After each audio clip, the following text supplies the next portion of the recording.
Hello student, आपका स्वागत है Nageen best digital learning channel में। आज हम लेकर आए हैं क्लास 12th की हिंदी बुक आरोह भाग 2 का चैप्टर 4 पहलवान की ढोलक। आज हम इस चैप्टर का एक्सप्लेनेशन करेंगे। इस चैप्टर की लेखिका फणीश्वर नाथ रेणु जी है। पहलवान की ढोलक उनकी फणीश्वर नाथ रेणु जी की कहानी व्यवस्था के बदलने के साथ लोक कला और इसके कलाकार के अप्रासंगिक हो जाने की कहानी है। राजा साहब की जगह नए राजकुमार का आकर जम जाना सिर्फ व्यक्तिगत सत्ता परिवर्तन नहीं, बल्कि जमीनी पुरानी व्यवस्था के पूरी तरह उलट जाने और उस पर सभ्यता के नाम पर एकदम नई व्यवस्था के आरोपित हो जाने का प्रतीक है।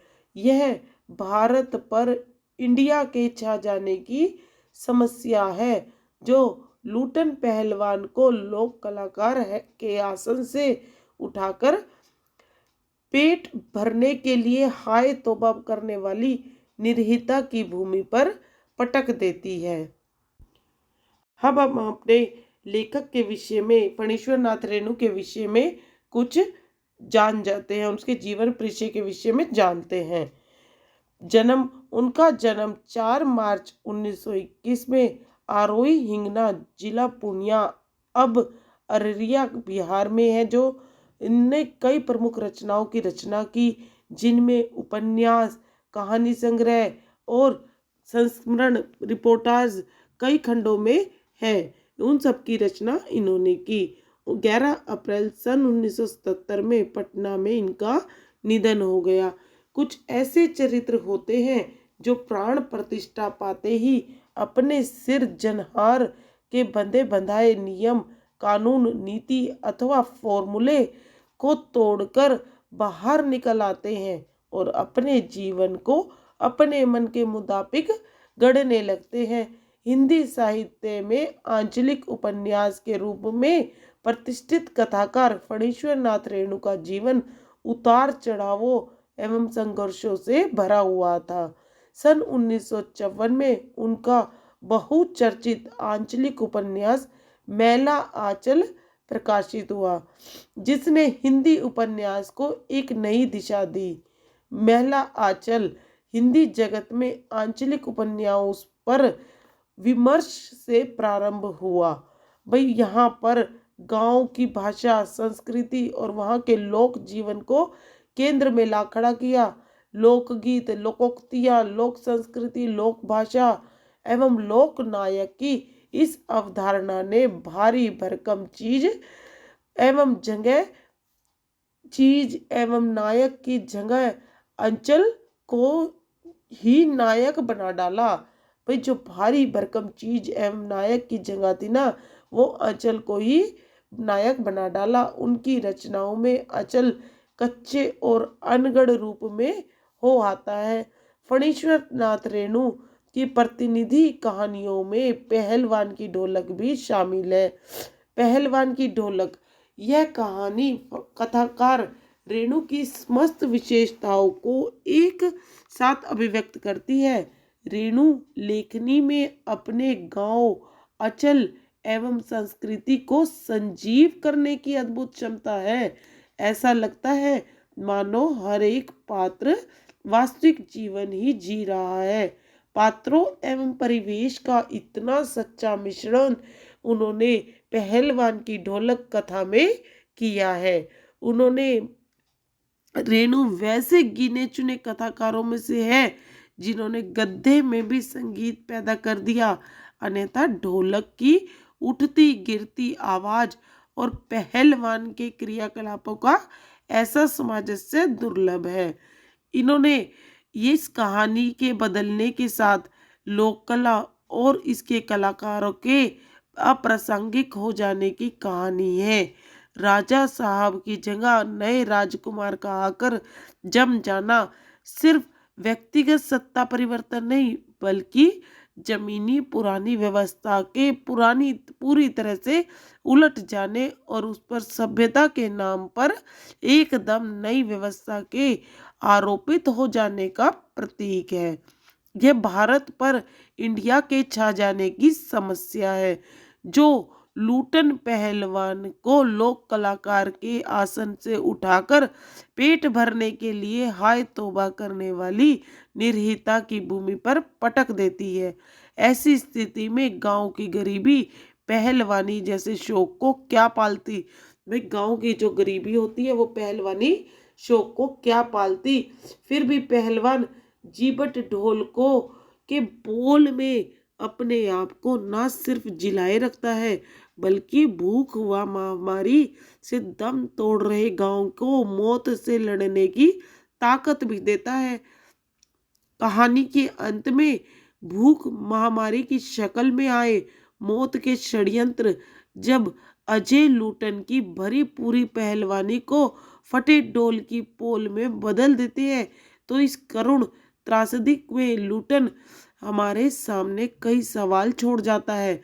और वह पोल पुरानी व्यवस्था की है या नई व्यवस्था की। क्या कला की प्रासंगिक व्यवस्था की मुखापेक्षी है अथवा उसका कोई स्वतंत्र मूल्य भी है। मनुष्यता की साधना और जीवन सौंदर्य के लिए लोक कलाओं को प्रासंगिक बनाए रखने हेतु हमारी क्या भूमिका हो सकती है। निश्चय ही यह पाठ हमारे मन में कई ऐसे प्रश्न छोड़ देता है।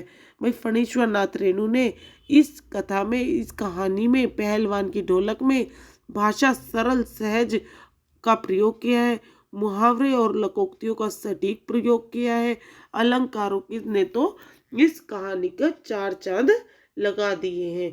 हम चैप्टर को पढ़ेंगे, जहाँ जहाँ पर भी अलंकार मुहावरे लोकोक्ति का प्रयोग होएगा वो हम आपको बताएंगे। तो अब हम चैप्टर स्टार्ट करते हैं। तो चलिए कर देखते हैं। जाड़े का दिन, अमावस्या की रात ठंडी और काली। मलेरिया और हैजे से पीड़ित गांव बिहारत शिशु की तरह थर थर कांप रहा था। भाई जाड़े का दिन था, सर्दी का दिन था। अमावस्या यानी चांद रहित रात, अमावस्या की रात यानी चांद रहित रात थी, ठंडी और काली। जो चांद की रात होती है, बिना चांद की रात अमावस्या की रात होती है, वह बड़ी ठंडी और काली होती है। मलेरिया और हैजे से पीड़ित गांव बिहात बिहात मतलब भय से पीड़ित शिशु बच्चे की तरह थर थर कांप रहा था। भाई पूरा का पूरा गांव मलेरिया और हैजे से पीड़ित गांव डरे हुए बच्चे की तरह थर थर कांप रहा था।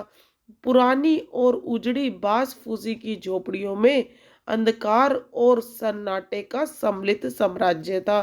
भाई अंधेरे, यहाँ पर पुरानी और उजड़ी हुई, पुरानी यानी बहुत पुरानी उजड़ी बांस फूस की झोपड़ियों में बनी हुई थी। बांस फूस की बहुत पुरानी झोपड़ियां बनी हुई थी, उनमें अंधकार और सन्नाटा मतलब चुप्पी का सम्मिलित साम्राज्य यानी राज्य था। भाई वहां पर पुरानी और उजड़ी बांस फूस की झोपड़ियों में अंधेरे और सन्नाटे का सम्मिलित साम्राज्य यानी मिला जुला राज्य था। अंधेरा और निस्तंभता था। भाई जो अंधेरा था, निस्तंभता था, क्या होती है निस्तंभता? गतिहीनता। अंधेरे और गतिहीनता का बोलबाला था। अंधेरी रात चुपचाप आंसू बहा रही थी। भाई वहां पर अंधेरी रात चुपचाप होकर आंसू बहा रही थी। निस्तंभता करुण सिसकियां और आहो को बलपूर्वक अपने हृदय में ही दबाने की चेष्टा कर रही थी। भाई जो गतिहीनता थी, चेष्टा मतलब कोशिश, और जो गतिहीनता थी वो करुण सिसकियों को और आहो को और आंसुओं को बलपूर्वक अपने हृदय में ही दबाने की चेष्टा मतलब, चेष्टा का मतलब क्या है? कोशिश।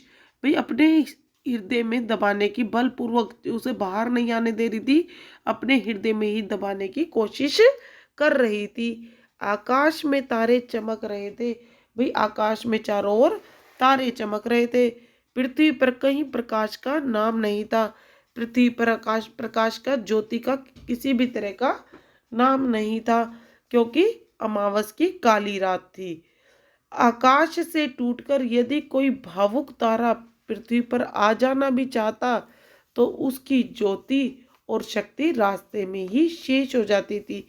भाई अगर आकाश से टूटकर कोई तारा भावुक होकर पृथ्वी पर आना भी चाहता था तो उसका जो प्रकाश था, शक्ति थी उसकी, रास्ते में ही खत्म हो जाती, क्योंकि इतना काला अंधकार था। अन्य तारे उसकी भावुकता और असफलता पर खिलखिलाकर हंस पड़ते थे। भाई अगर कोई तारा गलती से नीचे आ भी जाता था तो उसकी रोशनी और शक्ति रास्ते में ही खत्म हो जाती थी, और उसको देखकर आसमान में अन्य तारे और भी तारे जो थे उसकी भावुकता और असफलता को देखकर जोर जोर से हंसने लग जाते। सियारों का कंदरन और पेचक की डरावनी आवाज कभी कभी निस्तंभता को अवश्य भंग कर देती थी।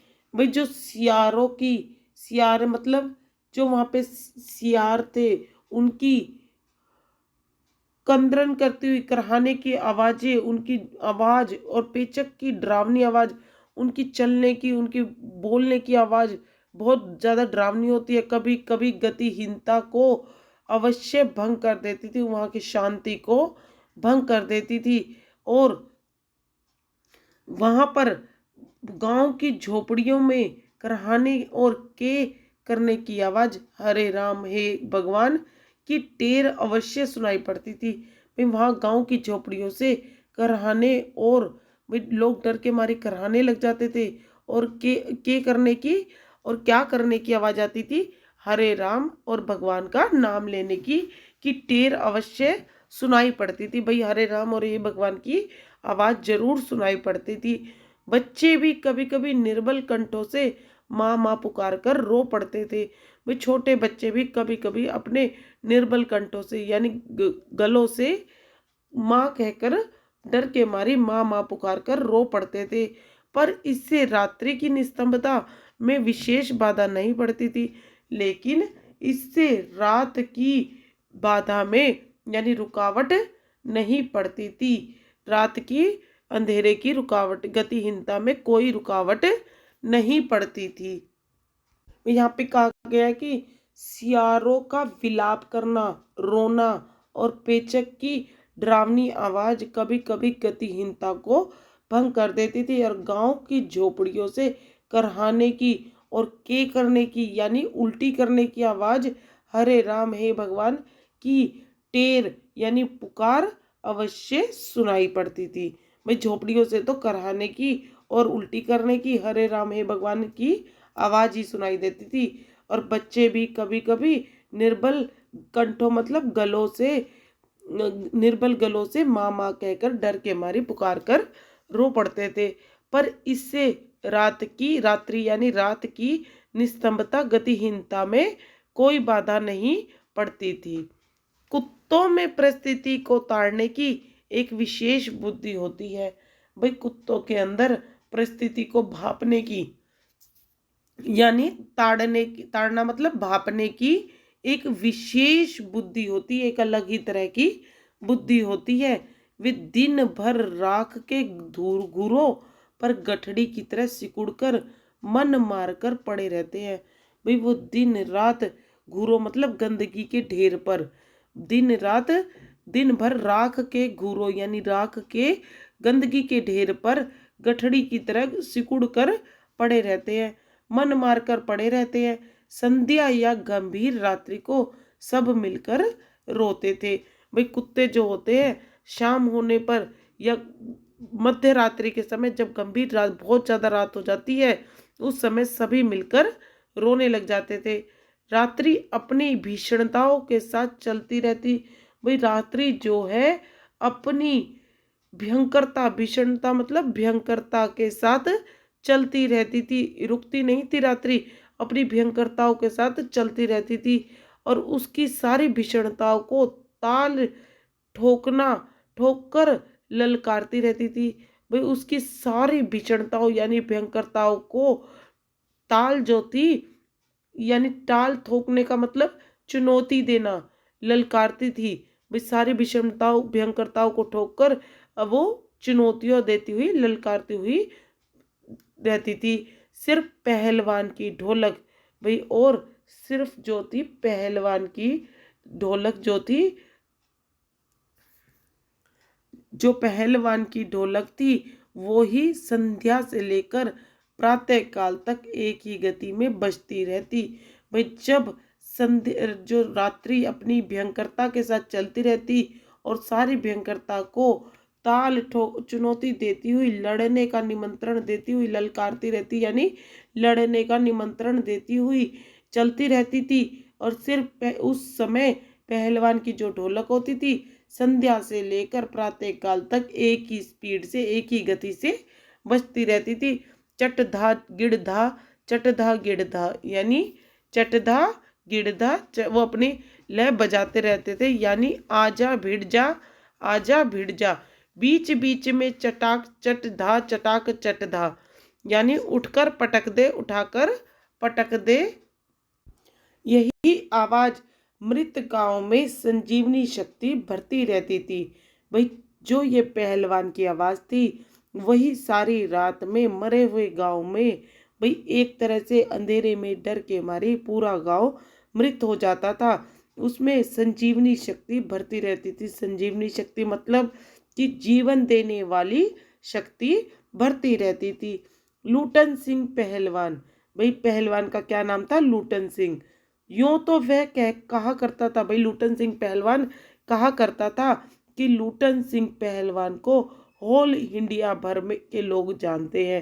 भाई वो ये क्या करता था कि लूटन सिंह पहलवान को पूरी दुनिया के लोग जानते हैं, किंतु उसके होल इंडिया की सीमा शायद एक जिले की सीमा के बराबर ही हो।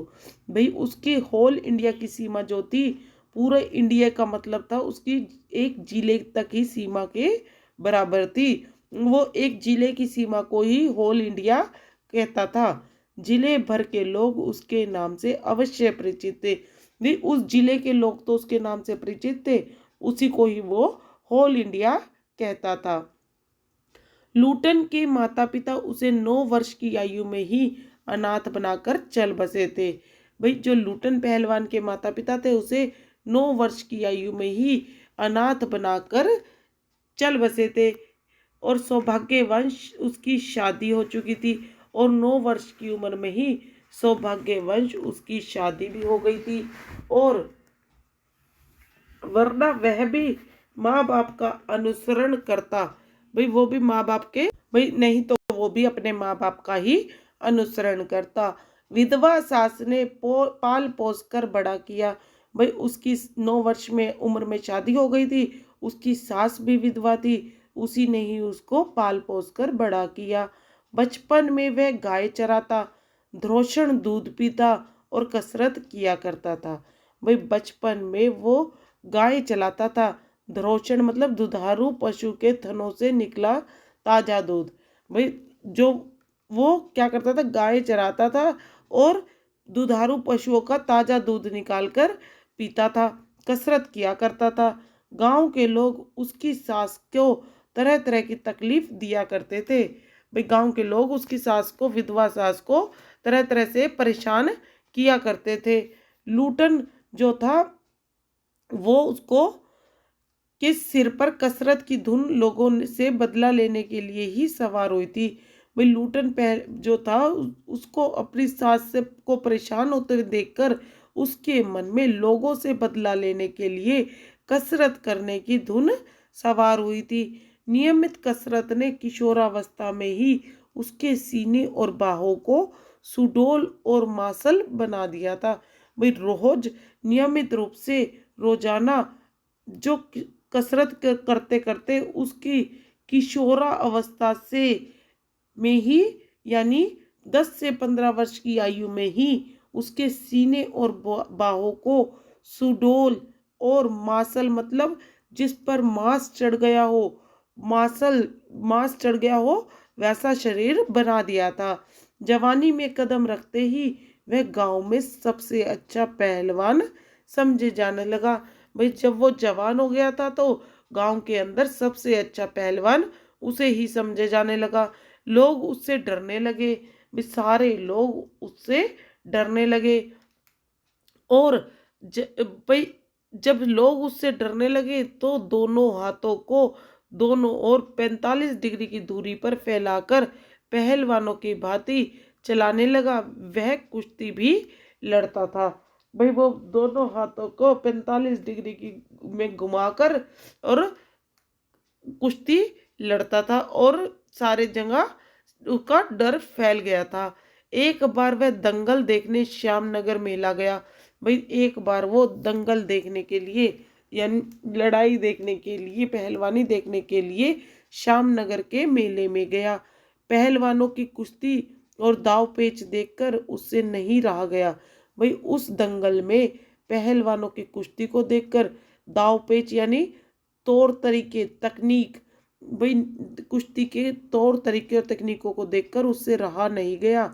जवानी की मस्ती और ढोल की ललकारती हुई आवाज ने उसकी नसों में बिजली उत्पन्न कर दी हो। जैसे भाई जवानी की मस्ती में और वहां पर जो ढोल की ललकारें बज रही थी, उन्होंने उसके भीतर बिजली उत्पन्न कर दी हो। बिजली उत्पन्न करना मतलब तेजी से जगा देना, उसे जगा दिया हो। उसने बिना कुछ सोचे समझे दंगल में शेर के बच्चे को चुनौती दे दी। पहलवान ने, लूटन पहलवान ने बिना कुछ सोचे समझे, कुछ सोचा भी नहीं, और दंगल में शेर के बच्चे को यानी बहुत ज्यादा ताकतवर पहलवान को चुनौती दे दी। शेर के बच्चे का असल नाम था चांद सिंह। भाई उस बहुत ज्यादा ताकतवर और हट्टे कट्टे पहलवान का नाम था चांद सिंह। वह अपने गुरु पहलवान बादल सिंह के साथ पंजाब से पहल श्यामनगर मेले में आया था। भाई वह अपने गुरु पहलवान बादल सिंह के साथ पंजाब से पहली बार श्यामनगर मेले में आया था। सुंदर जवान, भाई वो जो चांद सिंह था बहुत सुंदर था, जवान था, अंग प्रत्यंग से सुंदरता उसकी टपक रही थी।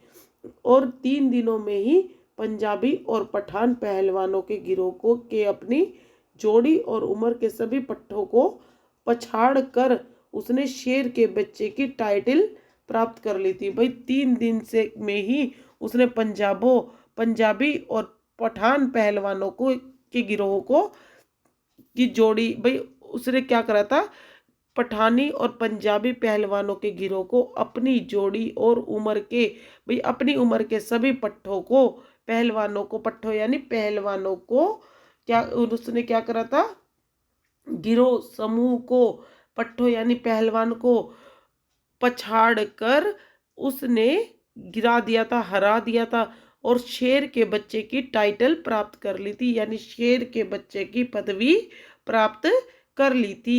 इसलिए वह दंगल के मैदान में लंगोट लगाकर एक अजीब किलकारी भरकर छोटी दुल्की लगाया करता था।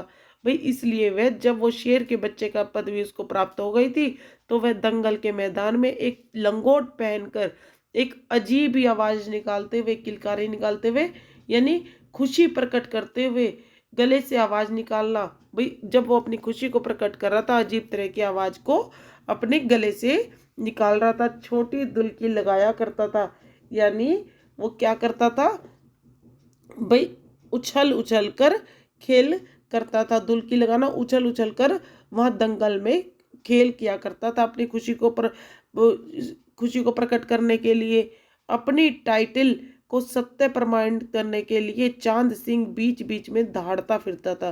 भाई अपने टाइटल मतलब क्या था, भाई उसने उसे अपने पदवी को सत्य प्रमाणित करते हुए, भाई उसे शेर के बच्चे की पदवी मिली थी, शेर के बच्चे को प्रमाणित करते हुए वो चांद सिंह जो था बीच बीच में, दंगल के बीच बीच में शेर की तरह दहाड़ता फिरता था।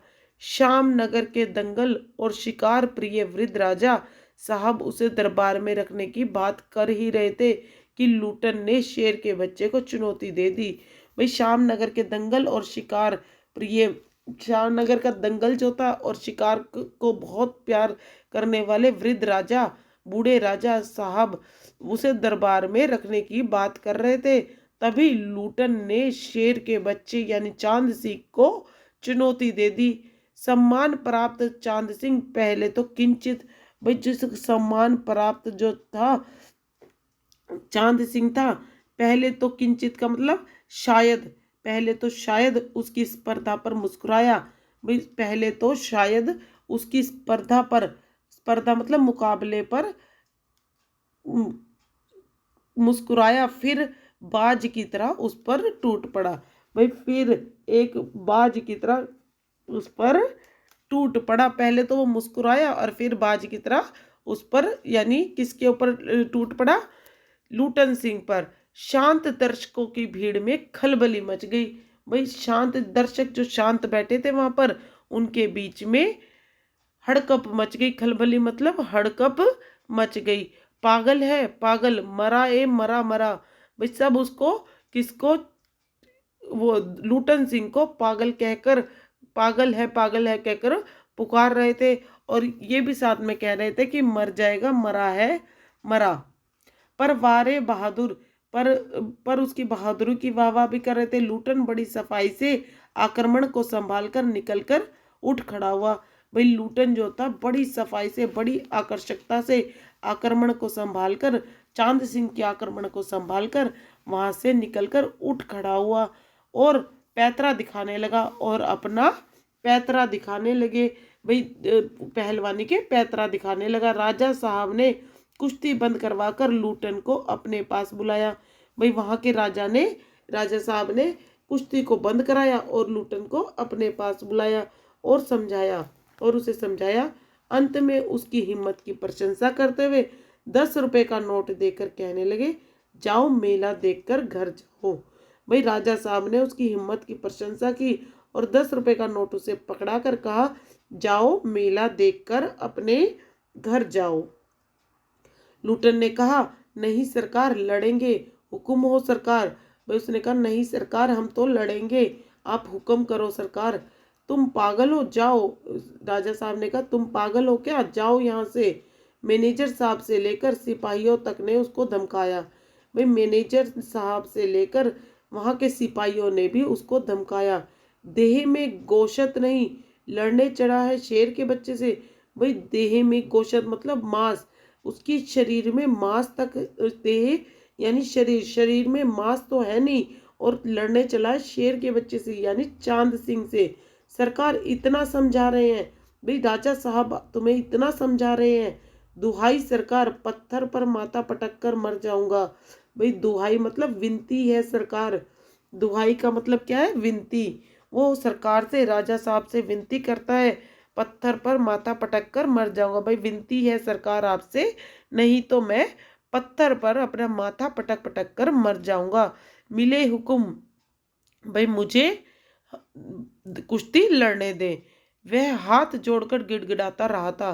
भाई वो राजा साहब के सामने हाथ जोड़कर गिड़गिड़ाता रहा। भीड़ अधीर हो गई। भाई वहां पर भीड़, अधीर का मतलब व्याकुल हो गई, भैया देखने के लिए कि कुश्ती होएगी या नहीं। बाजे बंद हो गए। भाई वहां पे जो बाजे बज रहे थे, ढोल बज रहे थे, सब बंद हो गए। पंजाबी पहलवानों की जामत क्रोध से पागल होकर लूटन पर गालियों की बौछार कर रही थी। भाई जो पंजाबी पहलवान थे, उनकी जमायत यानी उनकी सभा, पंजाबी पहलवानों की सभा क्रोध से पागल हो गई थी और लूटन पर गालियों की बौछार कर रही थी। दर्शकों की मंडली उत्तेजित हो रही थी।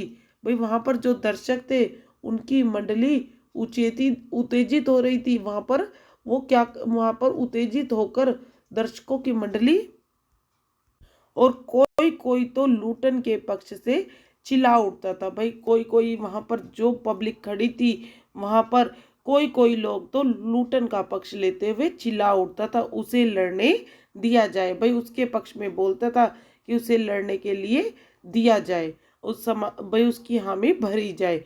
अकेला चांद सिंह मैदान में खड़ा व्यर्थ मुस्कुराने की चेष्टा कर रहा था। भाई अकेला चांद सिंह जो मैदान में खड़ा था, वो व्यर्थ में मुस्कुराने की चेष्टा कर रहा था। और जो वो था, वो जब मुस्कुराने की चेष्टा कर रहा था चांद सिंह, पहली पकड़ में ही अपने प्रतिद्वंदी की शक्ति का अंदाजा उसे मिल गया था। भाई चांद सिंह को अपनी पहली पकड़ में जब उसने लूटन सिंह को पकड़ा था, तभी उसकी शक्ति का अंदाजा चांद सिंह को हो गया था। तभी वो खड़ा खड़ा मैदान में मुस्कुराने की चेष्टा कर रहा था। विवश होकर राजा साहब ने आज्ञा दे दी लड़ने की। भाई विवश होकर, मजबूर होकर राजा साहब ने लड़ने की इजाजत दे दी, आज्ञा दे दी। बाजे बजने लगे, भाई बाजे दोबारा बजने लगे। दर्शकों में फिर उत्तेजना फैली, भाई दर्शकों में फिर से उत्तेजना जागृत हुई। उत्तेजना वहां पर भाई दोबारा मैच, कुश्ती का मैच देखने के लिए जागृत होने लगी। कोलाहल बढ़ गया, शोर शराबा, कोलाहल मतलब शोर शराबा बढ़ गया। मेले के दुकानदार, भाई वहां पर मेले के जो दुकानदार थे वो, मेले के दुकानदार दुकान बंद करके दौड़े। मेले के जो दुकानदार थे दुकान बंद कर, मेले के दुकानदार दुकान बंद करके दौड़े। भाई वहां पे कोलाहल मच गया, यानी शोर शराबा मच गया। और मेले के जो दुकानदार थे सब अपनी दुकानों को बंद करके कुश्ती देखने के लिए दौड़ पड़े। चांद सिंह की जोड़ी, चांद की कुश्ती हो रही है। भाई चांद सिंह की जो जोड़ी थी, ऐसे लग रहा था जैसे चांद की कुश्ती हो रही हो। चटधा गिड़धा, चटधा गिड़धा, भरी आवाज में एक ढोल जो अब तक चुप था बोलने लगा। भाई ढोल बजने लगे, बहुत भरी आवाज में, चटधा गिड़धा की आवाज में बजने लगा। ढाक ढिना, ढाक ढिना, ढाक ढिना, अर्थात वहां पट्टे की आवाज चारों तरफ गूंजने लगी। लूटन को चांद ने कसकर दबा लिया था। भाई चांद को पहले ही अंदाजा हो गया था उसकी ताकत का, तो उसने क्या करा, लूटन को कस कर दबा लिया था।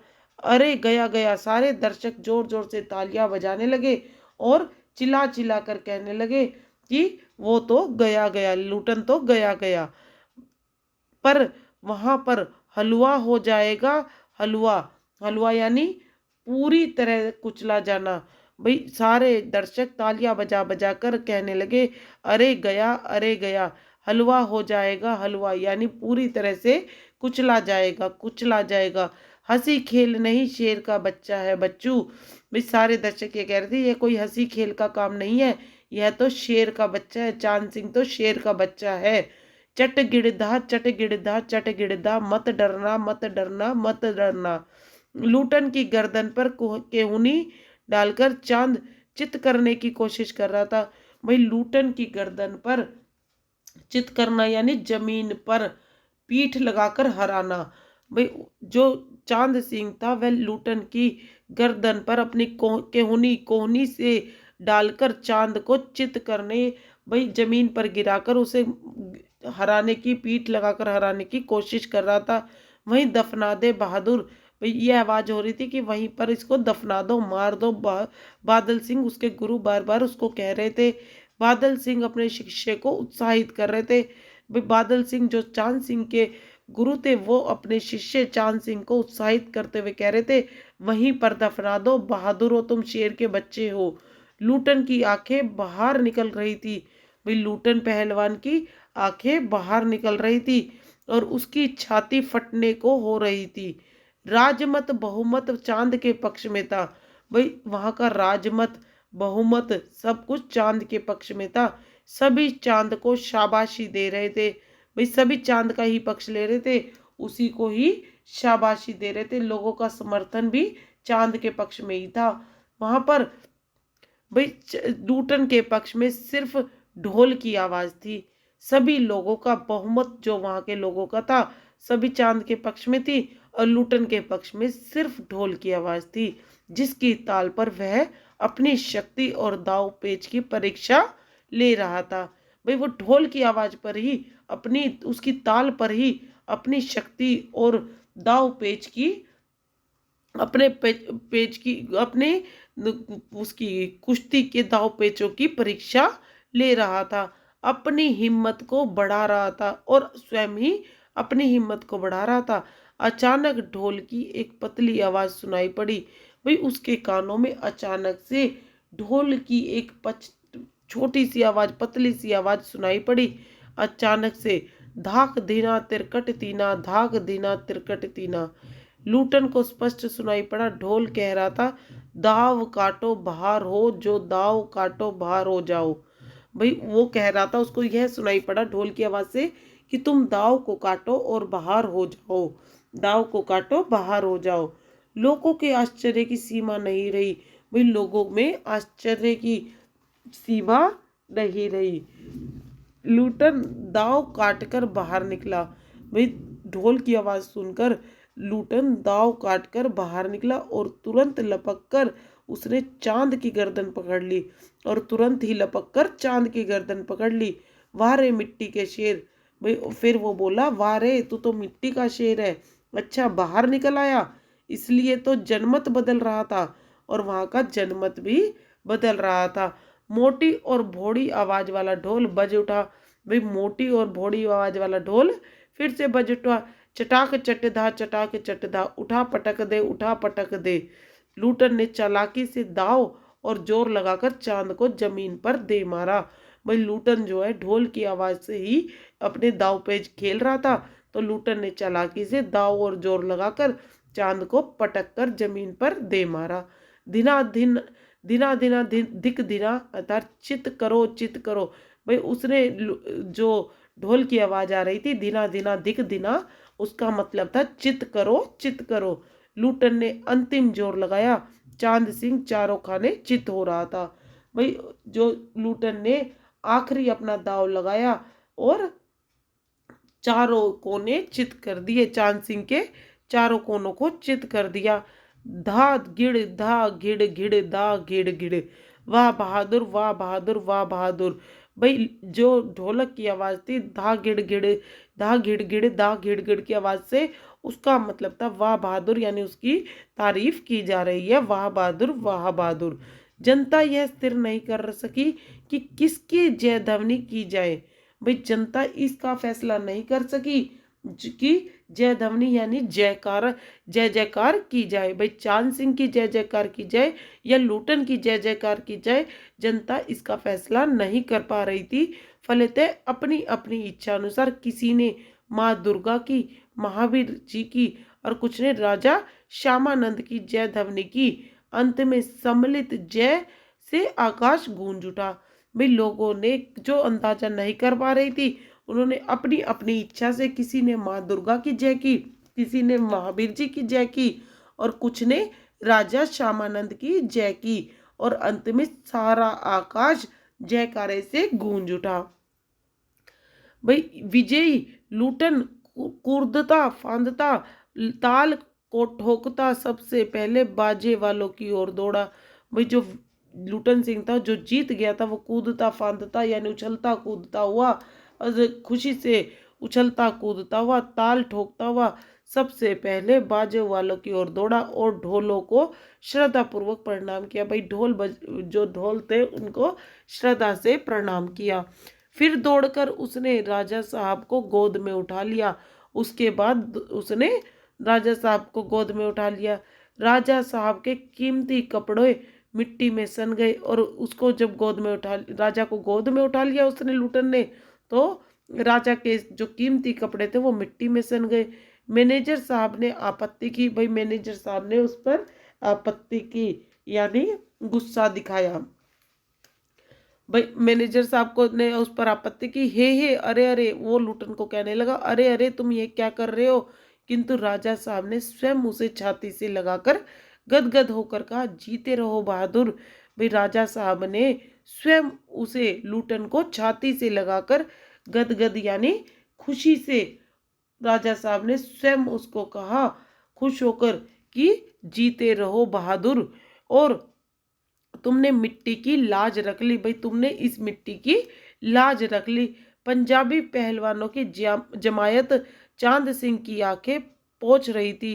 भाई जो पंजाबी पहलवानों की जमाती सभा थी, चांद सिंह की रोती हुई आंखों को पोंछ रही थी। लूटन को राजा साहब ने पुरस्कृत ही नहीं किया। भाई लूटन को राजा साहब ने पुरस्कार ही नहीं दिया, बल्कि अपने दरबार में सदा के लिए रख भी लिया। भाई लूटन को राजा साहब ने पुरस्कार के साथ साथ अपने दरबार में सदा के लिए रख लिया।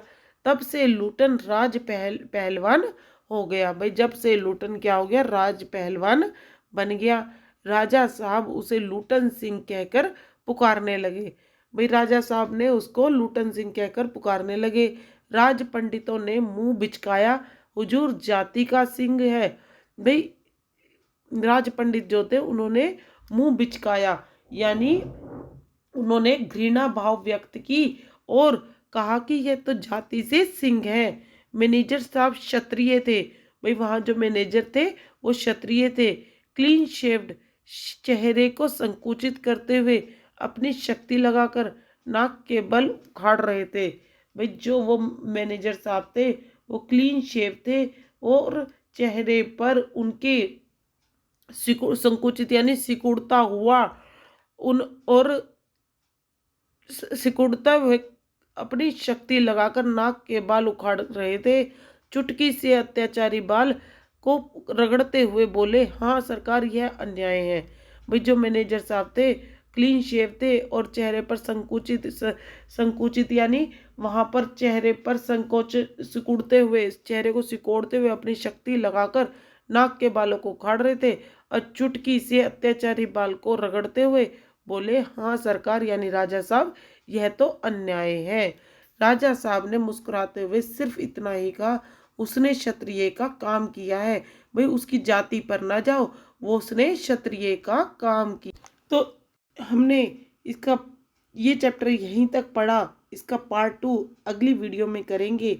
हमने यहाँ तक देखा कि पहलवान लुटन सिंह किस तरह ढोल की आवाज पर उसने अपने शेर के बच्चे की पदवी प्राप्त करने वाले चांद सिंह को भी चुटकियों में हराकर रगड़ दिया और जीत हासिल की। अपनी पहलवानी के दम पर राजा साहब के यहाँ नौकरी भी प्राप्त की, वहाँ का राज पहलवान बना। भाई उसने अपनी शक्ति के बल पर ही सब कुछ करा, अपनी बुद्धि की शक्ति और बुद्धि के बल पर सब कुछ करा। फणीश्वर नाथ रेणु ने इस चैप्टर की इस कहानी की भाषा बहुत ही अचल विशेष से प्रभावित है। आम बोलचाल की भाषा को अपनाया है, मिश्रित शब्दावलियों को प्रयोग किया है। गंभीर विषयों पर भाषा संस्कृत निष्ठ हो जाती है। भाषा में चित्रणात्मकता बहुत मिली है। भाव प्रभाव के अनुसार वाक्य छोटे छोटे प्रयोग किए हैं और विशेषणों का सुंदर प्रयोग किया है। फणीश्वर नाथ रेणु ने अपनी इस चैप्टर में पहलवान के पाठक में अपनी समस्याओं को भाई कहानी की समस्याओं को अपने साहित्य में स्थान दिया है। भाई आज़ादी मिलने के बाद भारत में जब सारा विकास शहरों में केंद्रित होता जा रहा था, तब इस रेणु जी ने अपनी समस्याओं को अपने साहित्य में स्थान दिया है। तो इस प्रकार इससे आगे का चैप्टर हम पार्ट 2 में करेंगे। हमने इस पार्ट 1 को अच्छे से पढ़ा और समझा। हम आगे पार्ट 2 कंटिन्यू करेंगे और इससे रिलेटेड प्रश्न उत्तरों को भी करेंगे। आप इस चैप्टर को अच्छे से पढ़ें और समझें ताकि प्रश्न उत्तर करने में कोई भी प्रॉब्लम ना आए। वीडियो अच्छा लगे तो लाइक शेयर और सब्सक्राइब करना। आगे हम आपके लिए इसी तरह वीडियोस लेते आएंगे और तब तक के लिए धन्यवाद।